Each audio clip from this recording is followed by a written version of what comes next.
معراج کی بات کرنے کا تو اب وقت آیا ہے، اس لیے کہ معراج کا سارا واقعہ تو مسجد اقصیٰ کے گرد گھومتا ہے۔ سبحان الذی اسریٰ بعبدہ لیلا من المسجد الحرام الی المسجد الاقصیٰ۔ حضور نے معراج کی رات مسجد اقصیٰ میں نماز پڑھائی تھی، اور ایک بار پھر سے طیبہ سے فلسطین میں آ، راستہ دیکھتی ہے پھر مسجد اقصیٰ تیرا۔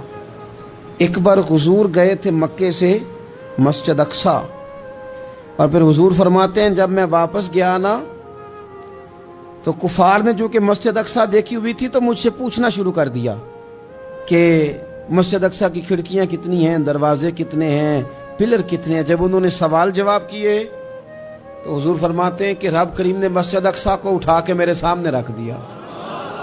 میں دیکھتا جاتا تھا، بتاتا جاتا تھا، کہہ لوں بات کر لوں۔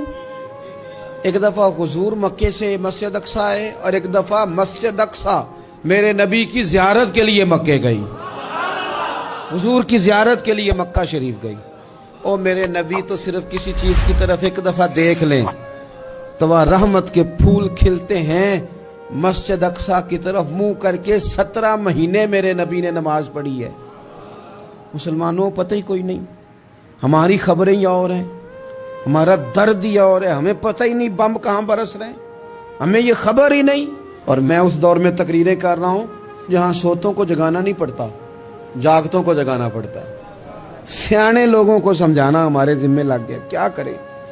اس قوم کو سکھانا پڑتا ہے جسے پتہ سارا ہے، لیکن جان بوجھ کے آنکھیں ہماری بند ہیں۔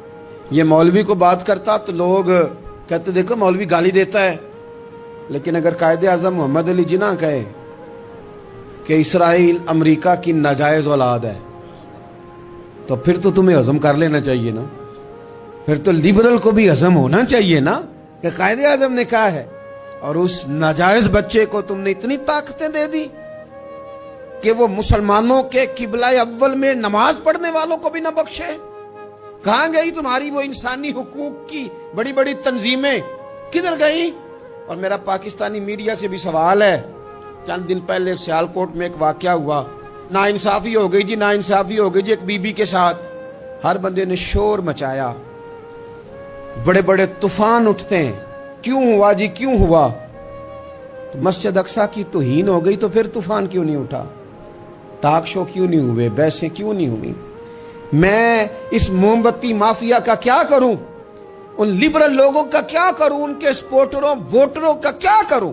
ان سیاسی جماعتوں کے کارکنوں کو کیا نام دوں کہ جو ان فضول بحثوں میں تو وقت ضائع کرتے ہیں، اور وہ مسجد اقصیٰ جس کے بارے میں میرے نبی پاک صلی اللہ علیہ وسلم سے ایک صحابیہ نے پوچھا تھا، یا رسول اللہ مسجد اقصیٰ میں نماز پڑھنا کتنا کو بہتر ہے باقی نمازوں کے مقابلے میں؟ تو حضور نے فرمایا 1000 گنا بہتر ہے۔